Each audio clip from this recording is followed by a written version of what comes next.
বন্ধুরা, good morning. কেমন আছো তোমরা? আশা করি সবাই খুব ভালো আছো, সুস্থ আছো, আর আমরাও বেশ ভালো আছি। আমি আলপনা, আমার নতুন আরও একটি ব্লগে তোমাদের সবাইকে জানাই অনেক অনেক স্বাগত আর অনেক অনেক ভালোবাসা। আজকের দিনটা হলো মঙ্গলবার, ঘড়িতে সময় সকাল 6টা। ঘুম থেকে উঠে এই যে ঘর দোরগুলো ঝাড় দিয়ে নিয়েছি, তারপরে এই বাড়িটা ঝাড় দিয়ে নিয়েছি।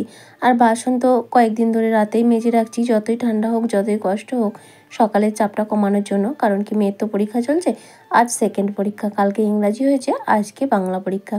তো সেই জন্য প্রত্যেক দিনের মতো তাড়াহুড়ো তো আছেই, তাই তাড়াতাড়ি করে ঘর দোরগুলো ঝাড় দিয়ে এখন এই যে বাড়িটা ঝাড় দিয়ে নিচ্ছি।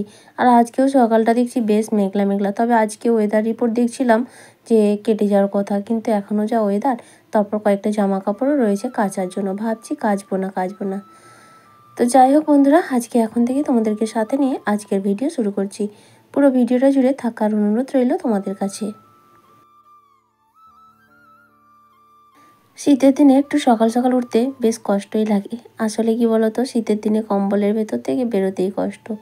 তো যাই হোক, আমাদের মতো গৃহবধূদের তো কিছু করার নেই, সকালে বেরোতেই হবে। বিশেষ করে গ্রামে যারা বাস করে তাদের তো অনেকটা সকাল সকাল উঠতেই হয়, তাই না? কারণ সবাই উঠে পড়ে, সেখানে বাড়ির বউ যদি ঘুমিয়ে থাকে, পাঁচজন পাঁচ কথা তো বলতেই থাকবে। তো যাই হোক, তাছাড়া নিজের সংসারের কাজকর্মও তো রয়েছে। যা ঝাঁটফাট দিয়ে ঝাঁটাটাকে ভালো করে পুকুরে ধুয়ে নিয়ে চলে আসলাম, বাসি ঝাঁটা বলে কথা। আর তারপরে চলে আসলাম রান্নাঘরে, গ্যাসটাকে ভালো করে একটু ভিজে কাপড় দিয়ে মুছে নিচ্ছি। রাতে তো মুছে রেখেছিলাম, তারপর সারা রাতে এর উপর দিয়ে কত কি নাই গেছে হয়তো, সেই কারণে মুছে নিলাম। আর তারপরে দেখো, ঠাকুরতলায় তুলসী তলাটায় নাতা দিয়ে নিয়েছিলাম, তারপরে সেই ঘরে ঠাকুরের কাছে দিয়ে, আর যেমন প্রত্যেক দিন এই গেটের সামনে থেকে দিই, সেটাই এখন দিয়ে নিচ্ছি। তো এখন দেখছি মেঘটা যেন একটু হালকা হালকা কাটছে, তাই ভাবছি জামা কাপড়গুলো ভিজিয়েই দেবো, কেচে দেবো, সঙ্গে সঙ্গে ভিজিয়ে কেচে দেবো। তবে মেয়ের জামা কাপড়ই রয়েছে, আর আমার একটা শাড়ি হয়তো রয়েছে। তো জামা কাপড়গুলো খুব বেশি নোংরা নয়, তাই প্রত্যেক দিনের ব্যবহারের জিনিস, ভাবলাম কেচেই দেবো। তো নাতাটা দিয়ে জামা কাপড়গুলো এখন কেচে দেবো, যেহেতু কলে এখন জল আছে, গরম জল, আর এক্সট্রা করে কোনো গরম জল করার প্রয়োজনও হবে না। বাংলাদেশ থেকে নূপুর দিদিভাই জানতে চেয়েছিল আমার মেয়ের নাম কি। তো আমার মেয়ের নাম হচ্ছে আরোহী পণ্ডিত। আর এখন দেখো, এই যে চলে আসলাম। তো তোমাদের দাদাভাইয়ের একটা মাফলার আর একটা টুপি রয়েছে, যেহেতু উলের জিনিস তাই একটু ইজি দেবো। আর জানো তো, প্রথমে না ভুল করে আমি একটু কমফোর্ট দিয়ে দিয়েছিলাম। আসলে তাড়াহুড়োর সময় দেখিনি কোনটা নিয়ে এসেছিলাম, তো দেখলাম কমফোর্ট নিয়ে এসে ঢেলেও দিয়েছি। তারপরে কি করব, ওর মধ্যেই আবার ইজি দিয়ে ওই মাফলার আর টুপিটাকে ভিজিয়ে দিচ্ছি। আর তারপরে আলাদা একটা গামলার মধ্যে জল নিয়ে এখন সার্ফ দিয়ে বাকি জিনিসগুলো ভিজিয়ে দেবো। তবে একটুখানি ভিজিয়ে রাখবো, তারপরে ড্রামটা জল ভরতে দেবো। আর ড্রামটা ভরে গেলেই জামা কাপড়গুলো কেচে ধুয়ে দেবো, আর তারপরে স্নান করে ঠাকুর পুজোটা দিয়ে নেব। আর তারপরে তো রান্না। এদিকে মেয়েকে আর তোমাদের দাদাভাইকে আমি কাজ করতে করতেই ডেকে তুলে দিয়েছি ওকে পড়ার জন্য। যেহেতু বাংলা পরীক্ষা, বাংলা তো অনেক কিছু সিলেবাসে থাকে, আর ও ক্লাস 1-এ পড়ে, KG 1, কিন্তু ওদের যে এত সিলেবাস না, প্রচণ্ড চাপ। তো সেই কারণেই ওকেও সকাল সকাল তুলে দিয়েছি। আর তারপরে দেখো, অনেকটা সময় পরে কাচাকাচি করে স্নান করে ঠাকুর পুজো দিয়ে চলে এসেছি রান্নাঘরে। ওদিকে মেয়ে পড়তেও বসে গেছে। এই যে বাসনগুলো রাতে ধুয়ে রেখেছিলাম, সেগুলো এখন জায়গা মতো গুছিয়ে নিচ্ছি। আর ওদিকে দুধটাও এনেছে, দুধটা গরম করে মেয়েকে দেবো, আর আমরা তার সঙ্গে একটু চা করে নেব। তাহলে বন্ধুরা, চলো রান্নাঘরের কাজ করতে করতে প্রত্যেক দিনের মতো আমার মিষ্টি বন্ধুদের নামগুলো নিয়ে নিই। তো প্রথমেই রয়েছে সুস্মিতা, শম্পা সাহা, জয়া রায়চৌধুরী, মোনালিসা পাল, আমি, টুম্পা মারিজিৎ, সোমা ব্লগস এবং Swapnaka family. Thank you so much তোমাদের সবাইকে আমার ভিডিওগুলো দেখার জন্য এবং সুন্দর সুন্দর কমেন্ট করার জন্য। আগামী দিনগুলোতেও তোমরা এভাবেই আমার পাশে থেকো আর এভাবেই আমাকে সাপোর্ট করো।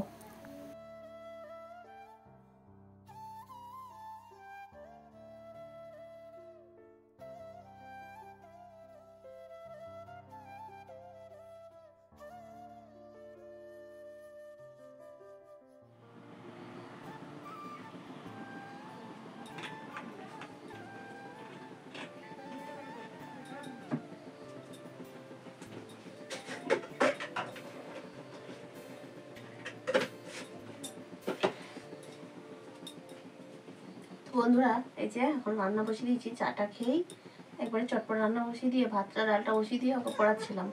তো ভাত হয়ে গেছে, ডালটা সেদ্ধ হয়ে গেছে, এখন ফোড়ন দেবো। আর যে তোমাদের দাদাভাই সবজিগুলো কেটে দিল, ডিম আলুর তরকারি হবে আর ওলকপি ভাজা হবে, তো সেটা করবো। আবার এই তো মেয়ে পেছনে পেছনে দৌড়াচ্ছে। চলো চটপট রান্নাটা করে নিই, সকালবেলাটা ভীষণ তাড়া এখন।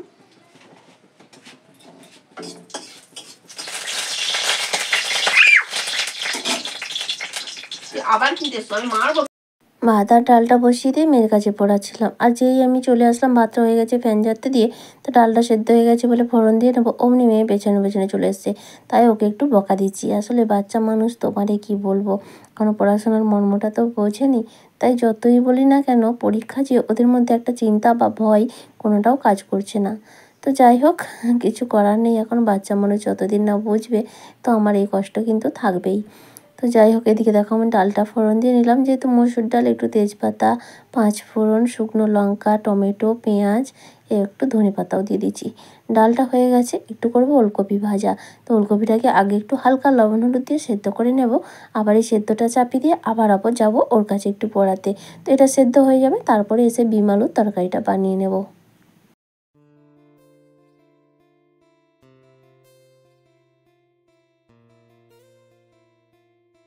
আর তারপরে ওলকপিটাকে লবণ আর হলুদ দিয়ে ঢেকে চলে আসলাম মেয়ের কাছে, ওকে একটু পড়া ধরছি। তো যেহেতু বাংলা পরীক্ষা আগেই বলেছি, ওদের সিলেবাসে অনেক কিছু রয়েছে, ওদের রচনা রয়েছে, তারপরে এটা হচ্ছে লিঙ্গ পরিবর্তন, মানে বিপরীত শব্দ, বাক্য রচনা, আরও অনেক কিছু, তারপরে বাংলা নীতিমালা, বিভিন্ন রকম প্রচুর প্রচুর কি বলবো। ওই সিলেবাস আমরা যখন ছোটো ছিলাম, হয়তো আমরা মনে হয় ক্লাস 7-8-এ এই জিনিসগুলোই পড়েছি, ওরা এখন যা করছে। তো যাই হোক, এদিকে দেখো আমার বিম আলুর তরকারিটাও হয়ে গেল, মেয়ের পড়াও কমপ্লিট হয়ে গেছে। এখন একদিকে গরম জল বসিয়ে নিয়েছি, ওকে স্নান করিয়ে তারপরে খাওয়া দাওয়া করে পরীক্ষা দিতে পাঠিয়েও দিয়েছি। আর এখন কিছুটা সময় পরে আমি একটু রেস্ট নিয়েছিলাম, আর তারপরে এখন ওই যে সকালে যে বাসনগুলো রান্না হয়েছিল, খাওয়া হয়েছিল, তো সেই বাসনগুলো ধুয়ে নিচ্ছি। এখন বাজে প্রায় 12টা মতো। তো মেয়ের তো পরীক্ষা 11টা থেকে, ও আসবে একটার 2.5 ঘন্টা টাইম আছে, তবে ওদের সময় লাগে না, ওই 1-1.5 ঘন্টা হলে হয়ে যায়। তো আস্তে আস্তে প্রায় 1টা বেজে যাবে। তো বাসনগুলো রয়েছে, আমি ভাবলাম বাসনগুলো ধুয়ে নিই, এরপর আবার কলে জল আসবে, জলের যেটুকু কাজ আছে, তবে এখন আর বেশি কিছু কাজকর্ম নেই। সকালে রান্নাবান্না হয়ে গেলে কাজের চাপটা অনেকটা কমই থাকে, তাই না? তো যাই হোক, এখন বাসনগুলো চলো চটপট মেজে নিয়েছি, এখন বাসনগুলোকে ধুয়ে নেব।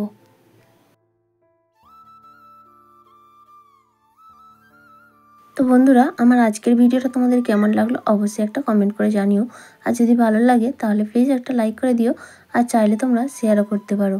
আর আজকের ভিডিওতে যদি তুমি নতুন বন্ধু হয়ে থাকো, চাইলে চ্যানেলটা সাবস্ক্রাইব করে আমার পাশে থাকতে পারো।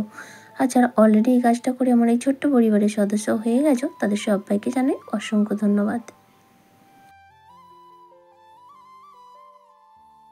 তারপরে দেখা হচ্ছে একেবারে বিকেলে, এখন বাজে প্রায় 4:30 মতো। মেয়ে আসার পরে খাওয়া দাওয়া করে একটু শুয়ে পড়েছিলাম, আর তোমাদের দাদাভাই না জমিতে গেছে।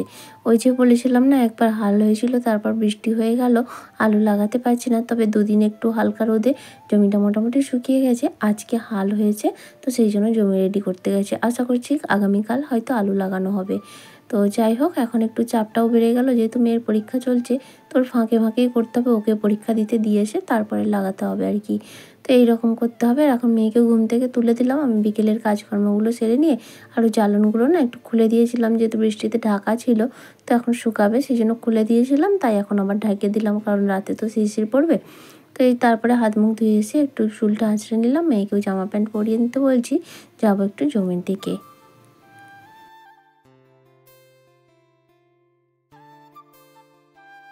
সকালে যে জামা কাপড়গুলো কেচেছিলাম সবই শুকিয়ে গেছে, তুলে আনলাম। 2-1টা জামা কাপড় হালকা ভেজা, আর ওদিকে জানলাগুলো সব বন্ধ করে দিলাম, বেশ ঠান্ডা ঢুকছে আর মশা হয়, সেই কারণে এই সময়টাই জানলা বন্ধ করে দিতে হয়।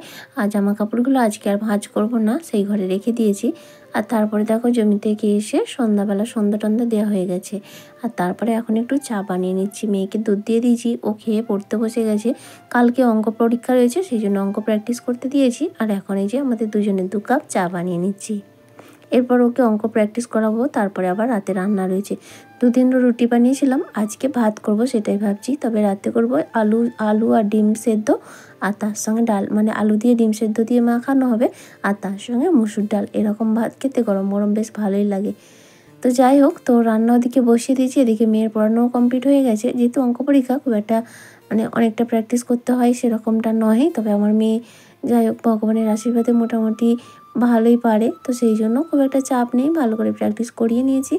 আর তারপরে এখন আমি রান্নাটাও বসিয়ে দিয়েছি। আর ও এখন নিচে মাদুর বিছিয়ে খেলছে, তো একটা বালিশ চাইছে, তাই ওকে বালিশটা দিলাম। আর আমি কিন্তু বিছানাটা রেডি করে রাখছি, কারণ কি আজকে শরীরটা না ভালো লাগছে না, রান্না হলেই খাওয়া দাওয়া করে ঘুমিয়ে পড়বো, সেই কারণে। আর খাওয়ার পরে না বিছানা গোছাতেও ভালো লাগে না। তো যাই হোক বন্ধুরা, আজকের মতো টাটা, আবারও দেখা হবে।